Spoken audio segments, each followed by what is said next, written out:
आत्या मी तुम्हाला सांगणारच होतो. कधी? सॉरी आत्या. आता सॉरी म्हणून काय उपयोग? तू असं वागशील असं कधी वाटलं नव्हतं. आत्या प्लीज. अरे तुला लग्नाचं टेन्शन आलंय आणि तू आम्हाला काहीच सांगितलं नाहीस.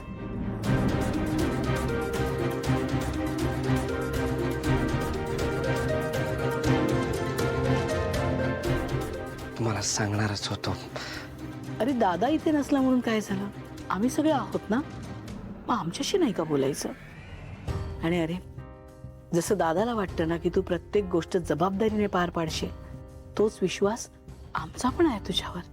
आणि हे बघ, असं काही वाटलं तर मनात नाही ठेवायचं, बोलायचं. मी आहे ना. आत्या बोलेन. आणि हो, जरा तुझ्या वडिलांना एक निरोप दे माझा. म्हणावा आत्या खूप चिडली आहे. अरे मुलाचं लग्न तोंडावर आहे आणि दादा अजून फोनवरच आशीर्वाद देत आहे. कमाल आहे. मी 2 वेळा फोन करण्याचा प्रयत्न केला, लागतच नाहीये फोन. त्यांना सांग मी करणार आहे आता पुन्हा फोन आणि ओरडणारच आहे. आत्याने जर खरंच फोन केला तर खूप मोठा प्रॉब्लेम होईल. ती बाबा नाही म्हणून सुपारी फोडायचा कार्यक्रम करायला तयार नव्हती. बाबांचा लग्नाला विरोध आहे कळल्यावर ती पण लग्नाला नको म्हणेल. आता काय करू? काय रे, पुन्हा कुठे हरवलास? नाही, बाबांचाच विचार करत होतो. आत्या तुम्ही नका करू बाबांना फोन. का रे? कामात आहेत ना ते, खूप कामात आहेत. माझाच फोन कसा बसा उचलला, काय पुढचा फोन उचलतील की नाही याची शंका आहे. ते येतील तेव्हा येतील. आपण सगळ्या विधी कार्य आपण पार पाडू छान प्रकारे. वा वा वा. आता हे तूच सांगतोयस का?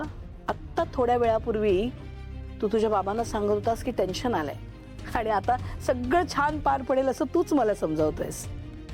तू म्हणतोयस ना, तर होईलच सगळं छान.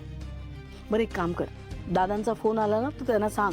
नाही म्हणजे तेव्हा मला सांग, मीच बोलते त्यांच्याशी. तेव्हा आपली मुलं जेव्हा अशी भरभर मोठी होतात, जबाबदारीने वागायला लागतात, तेव्हा खूप अभिमान वाटतो बघ.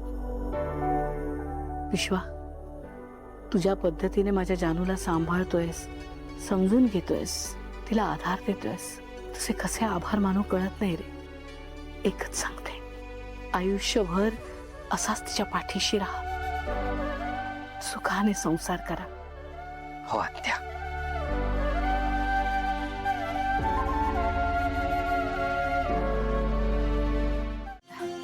तुझ्या राहिलेल्या दुसऱ्या हातावर पण मेहंदी काढून घेऊ आता. आम्ही बघ किती छान तयारी केली ती. मग काय तर सकाळपासून एवढं एकच काम करतोय आम्ही. काय? हे दादा, वहिनी बघ काय म्हणतायत. वहिनी म्हणतायत ही सगळी तयारी फक्त त्यांनी केली, आपण काहीच नाही केलंय.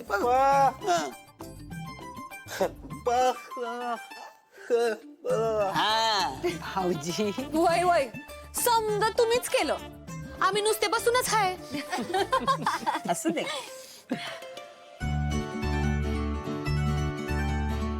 जानू, तुझ्या या हातावर जशी डिझाईन आहे ना, तशी सेम मॅचिंग या हातावर पण डिझाईन काढू. बघू जरा.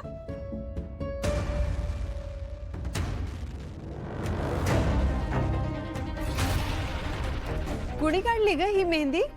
छान आहे. म्हणजे कुठल्या मैत्रिणीने काढली आहे? वहिनी आहे माझी एक मैत्रीण. तू नाही ओळखत तिला? एक मिनिट, आरव कुठे आहे?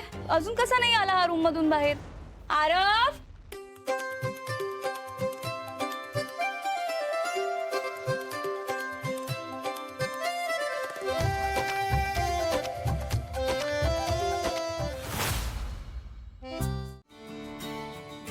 काय चुकवलं तिकडे? मी आता काढतोय ना.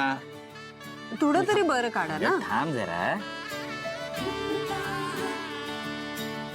घर भरली नाती गोती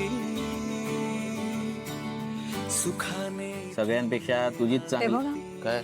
तिकडे बघा, झाली पण मेहंदी त्यांची. हे बघा भाऊजी, हळू गंधई अंगणा जादू अशी होते प्रीतीच्या हृदयी संग. Done. Done done done done done बघू जानू काय काय नाही नाही नाही अजिबात नाही. सगळ्यात आधी तुम्ही तुमच्या नवऱ्यांनी तुमच्या हातावर काय लिहिलंय ते दाखवा. सिंचना वहिनी, सगळ्यात आधी आपण तुझ्यापासून सुरुवात करू. दाखव. हनीचा हॅरी. ओहो वाव.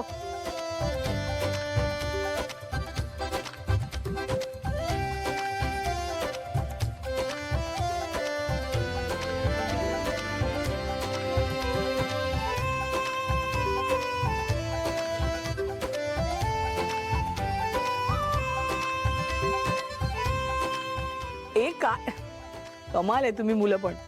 वयाने एवढे मोठे झाला तरी अजून लहान मुलांसारखं वागता. अय्या, पण आपण जानूच्या हातावरची मेहंदीच बघितली नाही अजून. तू हलू नकोस जरा. हो थांबच. हा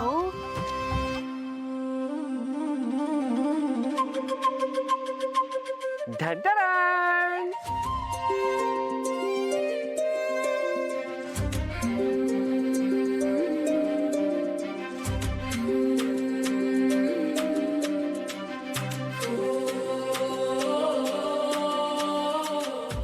विश्वजा. ओ, लग्नाचा हॅशटॅग पण ठरला. विश्वजा. हे छान आहे, हा चांगलं आहे हे.